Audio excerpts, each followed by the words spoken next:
Boa noite, amigos e amigas da Associação dos Funcionários Públicos do Estado de São Paulo.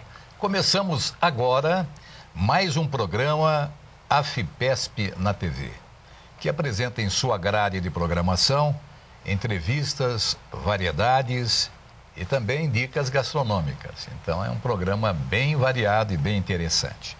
Mas nesse primeiro bloco, nós hoje damos prosseguimento a uma importante entrevista que realizamos no programa passado, com dois especialistas na área do meio ambiente. Eu me refiro ao Dr. Luiz Paulo Sirvinska, procurador de Justiça e membro do Ministério Público de São Paulo, e doutor em Direito Ambiental pela Pontifícia Universidade Católica. Ainda é membro, para a nossa grande alegria e satisfação, da Academia de Letras, Ciências e Artes da FIPESP na cadeira número 1 de Ciência. Eu estive lá na sua posse, viu?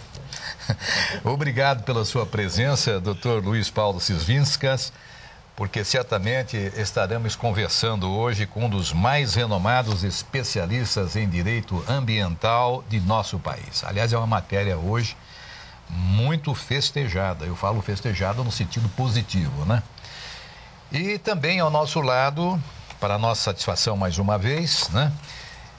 Quem prestigia o nosso programa com a sua presença é o Dr. Romeu Benatti Júnior, engenheiro agrônomo, professor e pesquisador aposentado do importante Instituto Agronômico de Campinas. O Instituto Agronômico de Campinas é um marco em nossa história do meio ambiente, né? E o Dr. Benatti é de lá. Também é o nosso coordenador de obras e, acumulando agora com o meio ambiente, colaborador das questões ambientais da associação. Eu vou começar com o Dr. Romeu Benatti Júnior. Uma das grandes preocupações, Dr. Romeu, com essa escassez de água que nós tivemos no ano de 2015, muito se falou sobre o aquífero, olha, até difícil falar, aquífero Guarani. O que vem ser o aquífero Guarani e onde ele abrange com a sua extensão? Presidente Duarte Moreira, muito boa noite. Vamos continuar o assunto do programa passado. Nós temos alguns aquíferos aqui no Brasil. Temos um muito grande lá na Amazônia, que é do Alter, do chão. Ele tem muito mais água em volume do que o próprio aquífero Guarani. Mas o aquífero Guarani está em segundo lugar e é uma reserva de água subterrânea. Então, ele está aqui no estado de São Paulo e exatamente nós temos poços que foram furados, que ele está sendo utilizado. E crise de água, presidente, é difícil a gente falar, porque a quantidade de água do planeta é a mesma desde a sua formação. Agora, o problema nosso é a administração dessa água. Quer dizer, desde a formação do planeta Terra, a água que nós temos é a mesma. A quantidade é a mesma, presidente. E nós temos, o Brasil é um grande país com uma grande quantidade de água. Só que essa água, ela está mal distribuída, porque lá no norte existe uma quantidade muito grande de água e uma população pequena. E aqui em São Paulo nós temos uma população grande e há esse problema de escassez. Então, é a distribuição dela. Nós temos que partir para planos de reuso da água, presidente. Então, está faltando política, como o nosso colega falou no programa passado, faltando políticas federais, estaduais e municipais para que a gente possa resolver de vez esse problema da água. Eu vou agora perguntar ao doutor Luiz Sirvinskas sobre a questão, ele já falou no programa anterior, sobre um dado histórico, sobre o meio ambiente, né? E a gente lembra que a preservação do meio ambiente efetivamente, ela se incorpora aos direitos humanos fundamentais. E a gente se lembra do passado que em Deuteronômio já se havia uma preservação que Moisés recomendava que em todas as conquistas deveriam os súditos preservar o meio ambiente, deveriam ter cuidado com a derrubada de árvores. E demonstrava como deveriam ser o desbaste das folhas, entre outras coisas. Isso é um ensinamento bíblico do Velho Testamento, quer dizer, seria um direito humano fundamental. Hoje já estamos na 4ª geração de direitos humanos fundamentais e hoje a questão do meio ambiente, ela se desdobra como uma das mais importantes desses direitos humanos fundamentais. Como é que o senhor pensa o assunto, doutor? Eu poderia até me aprofundar um pouquinho nessa nova encíclica do Papa Francisco I, que fala louvado sejas. Essa é uma encíclica fundamental e nós estamos percebendo que a própria Igreja começa a participar efetivamente nessa proteção do meio ambiente. Isso para nós é muito gratificante. E, de fato, essa preservação do meio ambiente realmente é antiga. E tem muitas passagens bíblicas que falam, indireta ou diretamente, sobre a utilização adequada dos recursos humanos, como preservar. E, inclusive, nós temos até na Carta dos Mortos, que foi descoberta há 3.500 anos atrás, também falava da proteção dos escravos, dos animais e assim por diante. Mas eu gostaria apenas de esclarecer um fato que eu acho que é importante, porque às vezes você tem essa dificuldade. O que é meio ambiente? Por que nós precisamos preservá-los? Para quem nós precisamos preservá-los? E como isso pode ser feito? São 4 perguntas fundamentais. E quando você começa a analisar o meio ambiente, você vai perceber que o meio ambiente é muito mais do que você imagina. Muito mais do que flora, fauna, água. Porque, como diz um grande jurista, ele diz assim que a Terra não é a simples litosfera coberta em parte pela hidrosfera e em volta pela atmosfera. Ele é um verdadeiro organismo vivo, de uma vida sui generis, em que a biosfera é apenas parte representativa. O maravilhoso fenômeno da vida é que ultrapassa, é transcendente a tudo isso.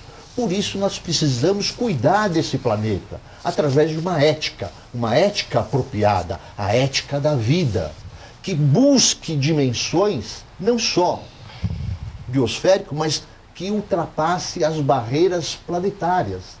E é importante isso porque se você olhar do planeta, fora do planeta, e começar a descer, como se fosse um microscópio, você vai ver que a Terra realmente é um verdadeiro organismo vivo. E nós convivemos harmoniosamente com todas as formas de vida. E se você pegar 1 metro quadrado da Amazônia, você vai encontrar uma riqueza biológica, uma biodiversidade como nunca antes. E essa biodiversidade é fundamental, é que está a sustentabilidade da floresta amazônica. Se você desmatar a floresta, ela vai se transformar num deserto, como ocorreu no deserto do Saara. Isso que nós precisamos ter consciência. Nós, quando lutamos no Conselho Superior do Ministério Público, para que nós não podemos estabelecer limites para o desmatamento, mas qualquer árvore passa a ser importante, porque ela é uma fonte de riqueza para o ser humano. Para que você possa ter uma ideia, doutor Duarte, uma árvore adulta, ela transpira 400 litros de água por dia.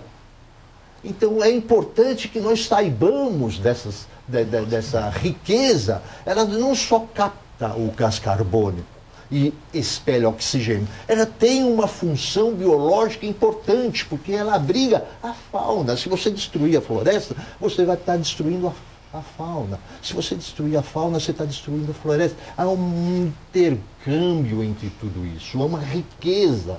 Ela absorve, ela mantém os lençóis freáticos, que é utilizado no tempo das estiagens para abastecer aqueles rios mais importantes. Portanto, quando nós falamos em meio ambiente, nós temos que perceber que não é só o meio ambiente urbano, mas também rural. E ela tem uma complexidade, elas se entrelaçam naturalmente. E nós fazemos parte dessa vida. E nós temos que ter uma visão, não é uma visão antropológica, essa visão tem que ser destruída, e nem tampouco ecológica, mas uma visão biológica, um biocentrismo. Nós temos que utilizar os recursos humanos para atender às necessidades da população, mas não a ganância da população, como dizia Mahatma Gandhi. Nós temos que lutar e ter consciência de tudo que nós fizermos, por menor que seja, ela tem um impacto.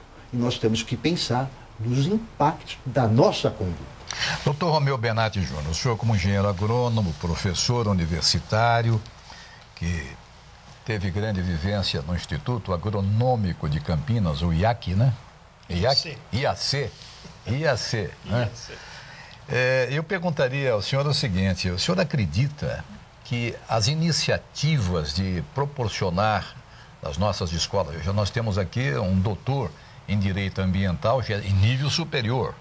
O nível superior é o ápice da carreira de um cidadão, na graduação que ele vai ter. O ápice é esse. Mas e o pequeno estudante que está iniciando a sua vida escolar? Você acha que deveria a educação ambiental ser assim uma coisa que favoreça a nossa futura preservação do meio ambiente? Estou falando futura preservação, porque nós estamos destruindo o meio ambiente. Essa é uma realidade, né? Presidente, esse é o passo para elucidar o cidadão na escola, para que ele possa, como o Dr. Paulo falou, ele possa compreender essa complexidade do meio ambiente e do ser que está vivendo no meio ambiente. Quando ele falou das plantas, o vegetal é importante, presidente, porque, na realidade, quem fez os animais aparecerem aqui no planeta foram os vegetais. Porque o vegetal verde, ele pega o CO2 do ar, combina com a água e, através da energia luminosa do sol, ele transforma em carboidratos. Esse é um processo simples, chamado de fotossíntese. Nós tínhamos oxigênio antes aqui no planeta, mas esse oxigênio estava combinado. Com a fotossíntese, o oxigênio ficou como um resíduo e o animal pôde aparecer. Por quê? Porque a fonte de energia da planta é o sol e a fonte de energia dos animais é a respiração do O2 atmosférico.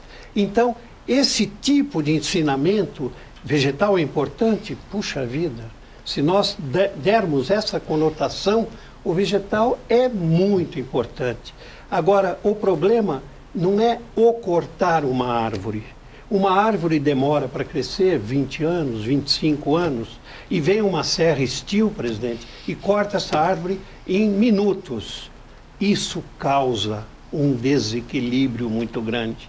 Então, para nós cortarmos uma árvore, nós teríamos que ter plantado 5.000 árvores em épocas diferentes para aproveitar o desfrute.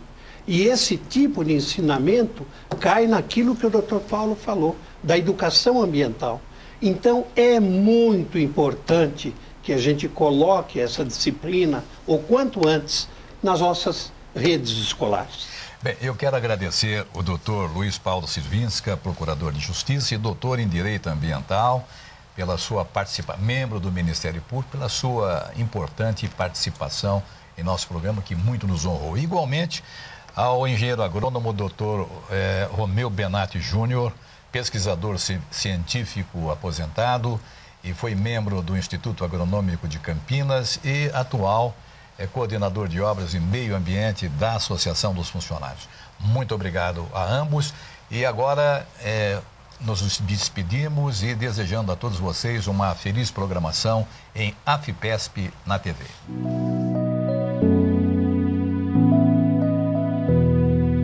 Olá, amigos e amigas da AFIPESP. Amanhã, dia 8 de março, é o Dia Internacional da Mulher, uma data instituída pela ONU no começo da década de 70, para ser um alerta sobre as condições de igualdade de gênero no trabalho e respeito aos direitos das mulheres. O programa AFIPESP na TV selecionou, entre tantas brasileiras de relevante papel no desenvolvimento do país, uma pequena homenagem a Patrícia Galvão, ou simplesmente Pagu. Pagu, conhecida Pagu, que o nome é Patrícia Galvão, foi uma das primeiras jornalistas feministas. Do que eu estou dizendo? Patrícia Galvão, na década de 30, 40, tinha uma coluna no jornal do Partido Comunista, onde ela tratava coisas à frente do seu tempo. Tratava em relação ao lugar da mulher na sociedade, a desigualdade das mulheres, como um país como o Brasil, que pretende ser democrático, pretendia ter mudança significativa, precisava olhar o lugar importante das mulheres e romper preconceitos. Então, Patrícia Galvão é uma pioneira. Pioneira enquanto artista, pioneira enquanto participante do movimento modernista de 22, escritora, mas especialmente como jornalista. Ela se chamou para si uma bandeira que só depois, na década de 50, 60, que passou a ser trabalhada na Europa, por exemplo. Pagu foi, mais do que um símbolo de rebeldia, uma mulher à frente do seu tempo que deixou muitas lições de vida que ainda são inspirações para todas nós. Confira algumas mensagens especiais pelo Dia Internacional da Mulher. Mas eu acho que nós temos que refletir um pouco sobre esse momento e compreender os avanços que nós tivemos ao longo desses últimos anos, as conquistas obtidas pelas mulheres, as políticas públicas que foram adotadas, sobretudo nesses últimos 12, 13 anos de governo, o que proporcionou às mulheres espaços importantes de debate, de denúncias, de avanços, como a Lei Maria da Penha, como a Secretaria de Políticas para as Mulheres ligada à Presidência da República. São fatos que acabam aprimorando cada vez mais essa relação que as mulheres têm nos seus cotidianos. Agora, nós temos muitos problemas que nós precisamos ainda tratar, que nós precisamos ainda resolver, como a violência doméstica. O Brasil ainda é o 5º país do mundo onde as mulheres mais são assassinadas. Isso é muito ruim.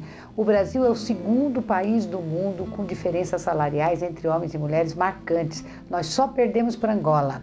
Isso são índices que ainda nos envergonham. A violência, a diferença salarial, mesmo quando as mulheres exercem as mesmas tarefas e os mesmos cargos que os homens, são questões que nós precisamos lutar muito, mas nós precisamos estar preparados para podermos fazer essas denúncias, aonde deve ser feita, para poder não termos medo de denunciar. Só no ano de 2015, nós temos aproximadamente mais de 500 mil estupros por ano no Brasil. E olha que esses dados podem ser dados que não retratam a verdade, porque tem muitas mulheres que, infelizmente, não denunciam quando são estupradas por uma série de razões, por vergonha, por se sentirem humilhadas, por acharem que vão ser achacadas ainda mais, de modo que esta conduta hoje que a gente tem, nós temos uma cultura no país que ainda é machista, nós temos uma cultura que ainda é preconceituosa e isso se reflete em nós mulheres, mas sobretudo nas mulheres mais pobres da escala social. Nas mulheres mais pobres, nas mulheres negras, são, na verdade, aquelas que mais sofrem. Sofrem com o racismo, sofrem com o sexismo, sofrem com a violência, sofrem com o desemprego, sofrem com uma série de coisas. E o que nós precisamos fazer? Nós precisamos estar preparadas para poder, unidas, apresentarmos um conjunto de ações, de políticas públicas, de iniciativas capazes de reverter essa situação. Eu, como deputada, tenho vários projetos aqui que a gente luta no dia a dia para vê-los aprovados. E mesmo que eles não forem aprovados, mas para fazer com que o governo do estado, através das diferentes secretarias, possa destinar investimentos para essa área de cuidados, de proteção e de políticas para as mulheres. Não se faz política voltada para as mulheres se não houver investimentos por parte do governo do estado. E, infelizmente, a gente não vem observando, né, na lei orçamentária, rubricas destinadas a investimentos na área da mulher. Só para vocês terem uma ideia, as delegacias de defesa da mulher, que estão espalhadas em dezenas de municípios no estado de São Paulo, tem falta de pessoal, tem falta de delegadas, os horários de funcionamento não atendem às principais demandas, uma vez que às 18 horas elas fecham, de finais de semana elas não funcionam, e é exatamente nesses momentos onde as mulheres mais precisam, porque às vezes é aí que elas são mais vitimizadas, que elas sofrem uma maior violência doméstica. Muitas vezes essa violência, em sua maioria absoluta, é provocada pelos seus próprios parceiros, pelos seus próprios companheiros. Então nós ainda temos que conscientizar as mulheres, e não só mulheres, nós queremos conscientizar homens e mulheres. Nós não queremos aqui mandar nos homens, pelo contrário, nós queremos conviver com eles, mas nós temos que conviver com eles em igualdade de condições. E essa igualdade de gênero, que vem então sendo intensamente debatida, sobretudo nesse último ano, onde nós discutimos o Programa Estadual de Educação, o Programa Nacional de Educação e os programas municipais de educação, né? Porque é através da escola que nós vamos conseguir criar uma nova geração, uma geração que possa conviver em paz, uma geração que possa conviver de forma harmoniosa e, sobretudo, respeitosa. Homens e mulheres precisam se amar, precisam se respeitar, precisam ter uma convivência fraterna. Esse era o recado que eu gostaria de dar, e acho que esse dia 8 de março é importante por essas questões, porque ele nos proporciona esse debate, ele nos proporciona essas reflexões que são fundamentais para a nossa evolução dentro da estrutura da nossa sociedade. Um abraço a todas as mulheres por este nosso dia. Minhas queridas amigas, servidoras públicas, boa noite. Amanhã, dia 8 de março, Dia Internacional da Mulher, é um dia que é extremamente importante para todas as mulheres, até porque nos dias de hoje, com todas as transformações que aconteceram no nosso país, não só no nosso país, mas também no mundo, né? O protagonismo das mulheres, ele vem cada vez mais evoluindo. Nós tivemos grandes avanços, tivemos direito ao voto, né? Tivemos oportunidade de ter um percentual um pouco mais expressivo dentro do Congresso Nacional, dentro das câmaras municipais, dentro das assembleias legislativas. Nós temos levado as nossas pautas de discussão para que sejam distribuídas em todos os setores, né, dos 3 poderes desse país. E o que a gente percebe é que há uma coragem maior, há uma ousadia presente hoje em todos os lugares em que você reúne as entidades, os grupos, enfim, as representações, né, da sociedade, em que as mulheres têm uma voz mais ativa, uma voz mais livre, que outros problemas têm chegado para a nossa caminhada e que nós temos, através da nossa união e através da nossa consciência, levado para que o Poder Executivo, o Poder Judiciário, o Poder Legislativo possam também segurar as nossas propostas e defendê-las, mas defendê-las com legitimidade, né? A gente sabe que a Lei Maria da Penha muito nos auxiliou, mas também existem pessoas ligadas à segurança, né, desse país que não estão cumprindo o que a Lei Maria da Penha exige. Nós sabemos que há uma certa displicência por parte dos partidos políticos no sentido de dar fortalecimento, dar estrutura para que as mulheres possam ocupar espaços de poder.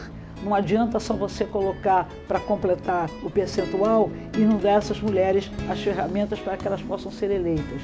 Então, a questão do empoderamento da mulher, a questão de se combater a violência que infelizmente ainda existe contra a mulher, os direitos que as mulheres têm, que esse Congresso Nacional, que é um congresso reacionário, um congresso que não quer saber de toda a emancipação, toda a liberdade que as mulheres conseguiram, ele não quer respeitar isso. Infelizmente, nós estamos atravessando esse problema. O 8 de março serve para que todos esses assuntos sejam olhados de frente, para que as mulheres sejam olhadas com respeito. Elas são fortes, são capazes, têm o seu direito e nós queremos e exigimos que esses direitos sejam absolutamente respeitados.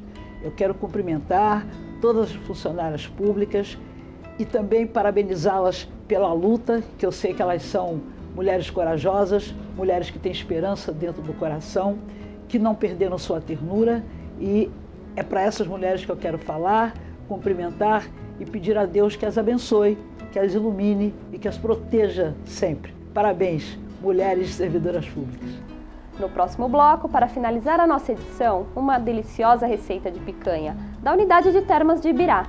Obrigada e até breve!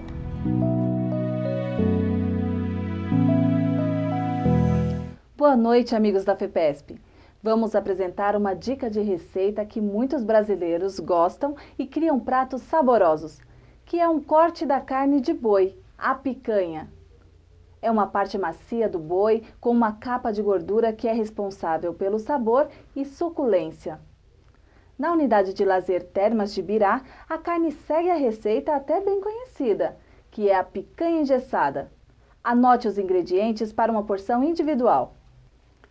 120 gramas de picanha, 50 gramas de sal refinado, 100 gramas de farinha de trigo.